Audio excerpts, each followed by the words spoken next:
A Bíblia diz no livro de Atos, no capítulo 20, nos versículos de 1 a 38.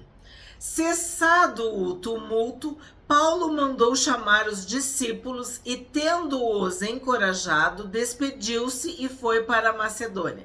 Então, o tumulto foi o capítulo de ontem, capítulo 19. Cessado o tumulto, Paulo encorajou os discípulos e se despediu, indo para a Macedônia. 2. Havendo atravessado aquelas terras, fortalecendo os discípulos com muitas exortações, dirigiu-se para a Grécia, onde se demorou 3 meses. Quando estava para embarcar rumo à Síria, houve uma conspiração por parte dos judeus contra ele. Então decidiu voltar pela Macedônia. Acompanharam-no Sópatro de Bereia, filho de Pirro, Aristarco e Secundo de Tessalônica, Gaio de Derbe, Timóteo e também Tíquico e Trófimo da província da Ásia. Estes nos precederam, ficando à nossa espera em Troade. Depois dos dias dos pães sem fermento, navegamos de Filipos e em 5 dias nos encontramos com eles em Troade, onde passamos uma semana. Paulo consegue fugir, vamos dizer assim, da conspiração, consegue evitar, né? E isso é uma promessa de Deus para nós, de que nenhuma arma forjada contra nós prevalecerá. Aquilo que as pessoas tramam em oculto será proclamado dos telhados. Deus avisa. Nós estudamos nos profetas, nos livros proféticos, né? Deus não faz nada sem avisar aos seus profetas, aos seus amigos. Ele avisa primeiro aos seus filhos, ele protege. E foi exatamente o que aconteceu. Houve uma conspiração por parte dos judeus contra ele. Mas ele conseguiu se escapar, conseguiu fugir dessa conspiração. E assim ele pôde fortalecer os irmãos. 7. No primeiro dia da semana, o primeiro dia da semana é domingo. No primeiro dia da semana, nós nos reunimos a fim de partir o pão. Paulo, que pretendia viajar no dia seguinte, falava aos irmãos e prolongou a mensagem até a meia-noite. Então ele ia viajar, ele queria aproveitar cada segundo, cada minuto, cada hora que ele ainda estivesse com os irmãos. Havia muitas lâmpadas no cenáculo onde estávamos reunidos. Um jovem chamado Eutico, que estava sentado numa janela, adormecendo profundamente durante a prolongada mensagem de Paulo, vencido pelo sono, caiu do 3º andar abaixo. Quando o levantaram, estava morto. Mas Paulo desceu, inclinou-se sobre ele e, abraçando-o, disse: não fiquem alvoroçados, pois ele está vivo. Subindo de novo, Paulo partiu o pão e comeu, e lhes falou ainda muito tempo até o amanhecer. E assim partiu. Então conduziram vivo o rapaz e sentiram-se grandemente confortados. Se tu prestou atenção, se tu entendeu, Paulo estava pregando e queria pregar muito, ensinar muito, né? Porque ele ia viajar no dia seguinte. E o lugar onde eles estavam era um cenáculo, quer dizer, era um lugar amplo, estava muito iluminado. Então ele pôde ficar noite adentro pregando, ensinando. E um rapaz, né, um jovem chamado Eutico. Eutico quer dizer feliz, abençoado, afortunado. Este jovem chamado Eutico pegou no sono, porque a mensagem de Paulo era muito longa. Durante a prolongada mensagem de Paulo, e vencido pelo sono, ele caiu do 3º andar abaixo. Quando ele caiu lá embaixo, caiu morto, né? Eles levantaram e ele estava morto. Mas o que acontece? Paulo se inclina sobre ele, o abraça e o rapaz ressuscita, volta à vida. E o que vê? Que nessa queda, acredita-se, né? Entende-se, subentende-se que ele não teve nenhuma fratura, porque conduziram vivo o rapaz e sentiram-se grandemente confortados. Quer dizer, não houve nenhuma sequela desta queda do terceiro andar. E Paulo, o mais incrível é que Paulo continua pregando. Ele lhes falou ainda muito tempo até o amanhecer. E aí depois ele partiu. Então o que a gente costuma dizer? Que esta aqui foi uma vigília, né? Houve uma vigília. Eles ficaram acordados a noite toda, até o amanhecer, ouvindo Paulo. E era no primeiro dia da semana, era domingo. E o partir do pão, o que é? É a ceia do Senhor, é o partir do pão. Fazer isso em memória de mim. 13. Nós, porém, prosseguindo, embarcamos e navegamos para Assos, onde devíamos receber Paulo, porque assim nos havia sido determinado, devendo ele ir por terra. Quando se reuniu conosco em Assos, nós o recebemos a bordo e fomos a Mitilene. Dali, navegando, no dia seguinte passamos diante de Quios. Levamos mais um dia até Samos e um dia depois chegamos a Mileto. Paulo já tinha resolvido não aportar em Éfeso, pois não queria demorar-se na província da Ásia. Ele tinha pressa, pois queria, caso lhe fosse possível, passar o dia de Pentecostes em Jerusalém. Paulo era muito determinado, disciplinado, eu diria até obstinado. Então ele tinha planos de ir para Jerusalém. Então as suas idas e vindas, suas viagens, saídas e chegadas eram muito bem organizadas e planejadas. Era uma estratégia para ele poder ir em vários lugares no menor espaço de tempo, poder cumprir suas agendas, vamos dizer assim. E aqui tá bem claro, ó, ele tinha pressa, porque ele queria estar em Jerusalém durante o Pentecostes. 17. De Mileto, Paulo enviou uma mensagem a Éfeso, pedindo aos presbíteros da igreja que se encontrassem com ele. E quando chegaram, Paulo lhes disse: vocês sabem como me conduzi entre vocês em todo o tempo, desde o primeiro dia em que entrei na província da Ásia, servindo o Senhor com toda a humildade, com lágrimas e com as provações que me sobrevieram pelas ciladas dos judeus. Sim, os judeus, eles consideravam Paulo um traidor. Lembra que Paulo se converte indo para Damasco com cartas para prender, amarrar, trazer homens e mulheres, né, para Jerusalém, para serem maltratados. Então, Paulo era um perseguidor da igreja, ele era o perseguidor de homens e mulheres que seguiam o caminho, que seguiam a Jesus. E aí ele se converte, e de perseguidor ele passa a ser perseguido. Ele queria acabar com a igreja do Senhor Jesus, e aí ele se converte, e ele passa a ser o principal mensageiro do evangelho e da igreja do Senhor Jesus.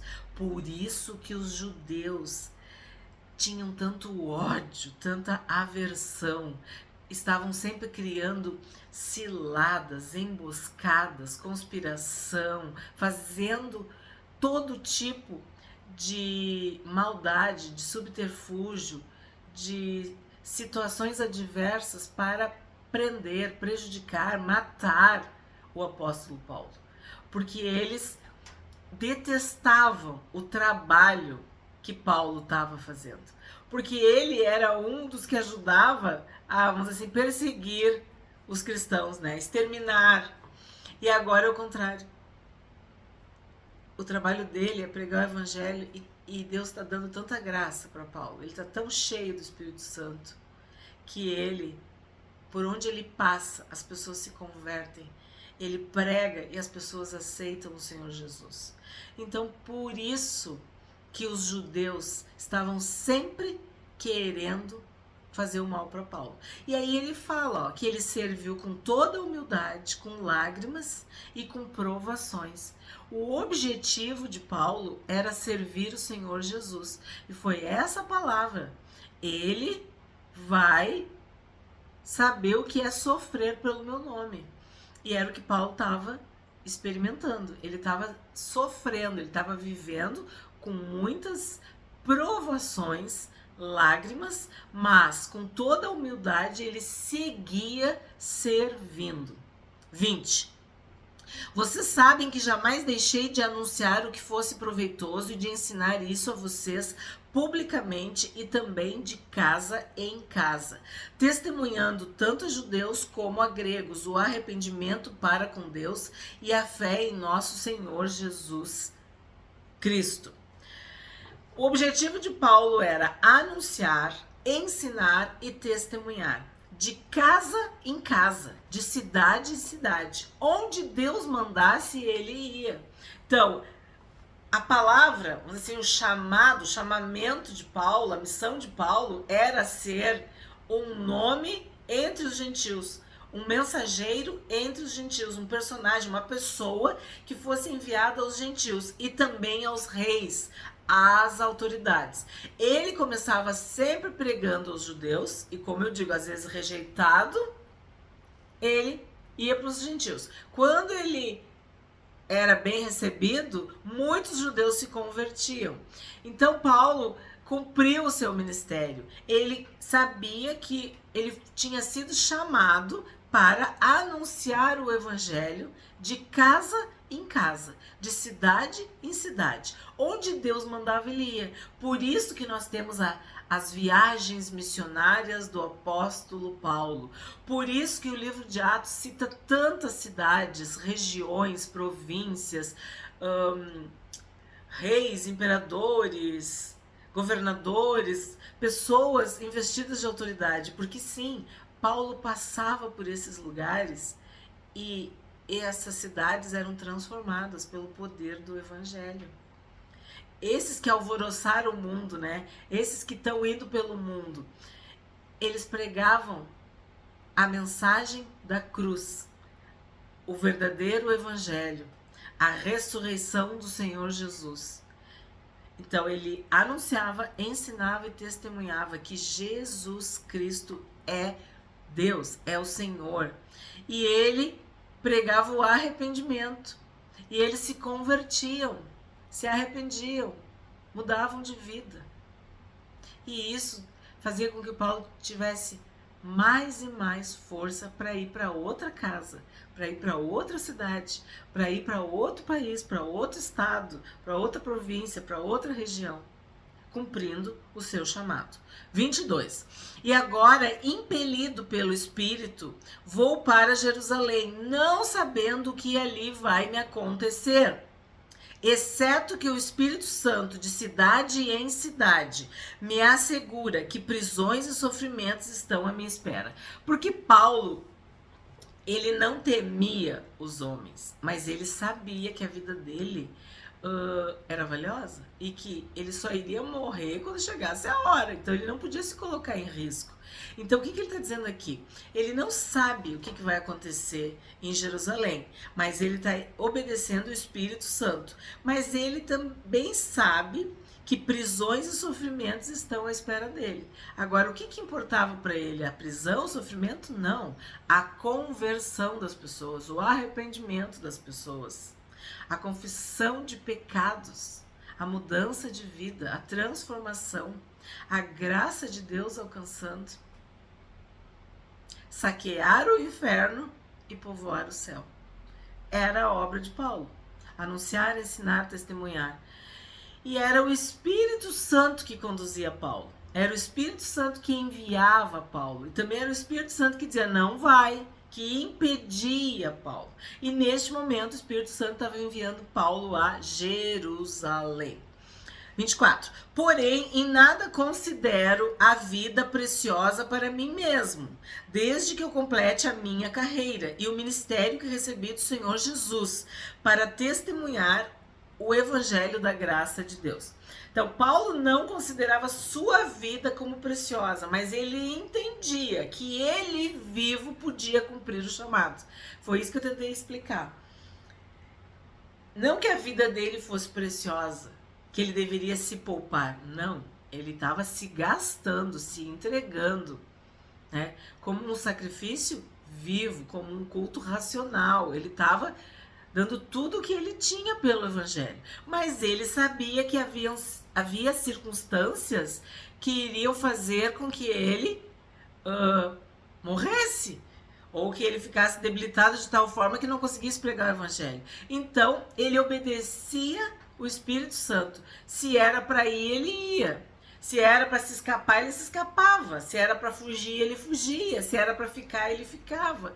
Então isso é muito forte, é a obediência. Tu entregar a tua vida para Deus. Seja feita a tua vontade. Ele não considerava sua vida por preciosa.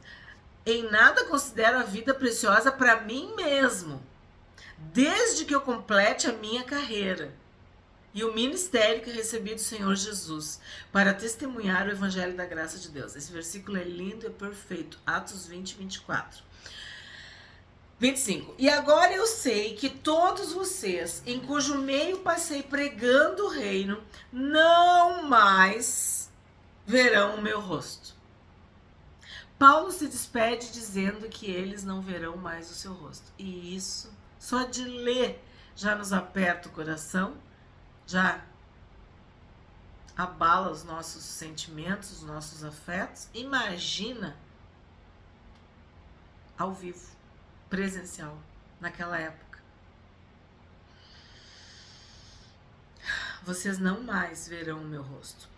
26. Portanto, no dia de hoje, testifico diante de vocês que estou limpo do sangue de todos, porque jamais deixei de lhes anunciar todo o plano de Deus. Então, Paulo entregou tudo, pregou tudo, ensinou tudo, testemunhou tudo, anunciou tudo. Ele fez a vontade de Deus. Ele apresentou o plano de Deus, o plano da salvação, o evangelho, né? A graça de Deus. Então, ele estava limpo do sangue de todos. Agora, o que vocês vão fazer com tudo que vocês ouviram, viram e aprenderam de mim, aí é com vocês. 28. Cuidem de vocês mesmos e de todo o rebanho no qual o Espírito Santo os colocou como bispos, para pastorearem a igreja de Deus, a qual ele comprou com seu próprio sangue. A igreja de Deus foi comprada pelo sangue do Senhor Jesus. A igreja não é de Paulo, não é de Pedro, não é desse, não é daquele. Esse entendimento nós temos que ter também. Cuidem de vocês mesmos e de todo o rebanho no qual o Espírito Santo os colocou como bispos, para pastorearem a igreja de Deus. Então, tu não vai dominar, tu não vai oprimir, tu não vai explorar, tu não vai te aproveitar, tu vai pastorear a igreja de Deus, a qual ele comprou com seu próprio sangue. Isso significa que tu tem que ter temor, né?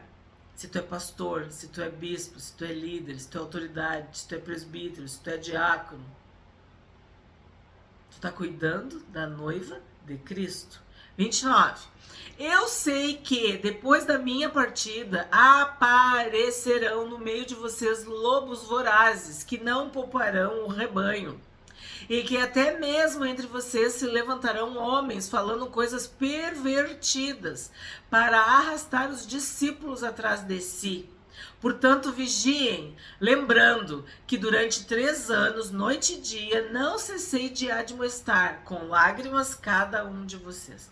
Tu vê o amor de Paulo. Quando ele diz com lágrimas, eu entendo assim, ó, é do fundo do meu coração, é das minhas entranhas, são dos meus mais sinceros afetos, é com muito amor, com muito carinho, com muito respeito, com muito zelo, com muito cuidado. E ele deixa uma advertência, um conselho: vigiem, porque vão vir lobos, virão lobos, lobos mentirosos, falsos, dissimulados. O que um lobo quer? Atacar, destruir, matar as ovelhas, né? Fazer mal para as ovelhas. 32. Agora, pois, eu os entrego aos cuidados de Deus e à palavra da sua graça, que tem poder para edificá-los e dar herança entre todos os que são santificados. Eu os entrego aos cuidados de Deus. Nós estamos sob as asas de Deus, sob os cuidados de Deus. Aquele que se esconde, né?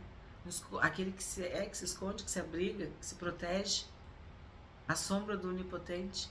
Tu tá escondido, tu tá guardado. A nossa vida tá escondida em Cristo. Então, tu tá sob os cuidados de Deus. E ele fala do que aqui? Da graça, da edificação e da santidade. Esse versículo também é bem significativo. A palavra da sua graça. Então não é o que tu faz ou deixa de fazer, é a graça de Deus. Poder para edificar. Nós estamos no mundo, mas nós não somos do mundo. Aquilo que é para edificação, para a glória de Deus, para o crescimento do evangelho, para o fortalecimento da igreja, é isso que nos interessa. Esse é o poder para a edificação. E dar herança entre todos que são santificados. Então, tu vai estar sob os cuidados de Deus, sob a graça de Deus, vivendo para a edificação do corpo de Cristo, da igreja do Senhor Jesus, em santidade. Santificados, selados, perdoados. Sem santificação ninguém verá o Senhor. 33. De ninguém cobicei prata nem ouro, nem roupas. Vocês mesmos sabem que estas minhas mãos serviram para o que era necessário a mim e aos que estavam comigo. Em tudo tenho mostrado a vocês que, trabalhando assim, é preciso socorrer os necessitados e lembrar das palavras do próprio Senhor Jesus. Mais bem-aventurado é dar do que receber. Então Paulo está deixando bem claro, como em muitas oportunidades, de que ele não se aproveitou de ninguém. Ele sempre serviu com zelo, com dignidade, com integridade. Ele sempre trabalhou, nunca foi pesado para ninguém, né? Nunca explorou ninguém.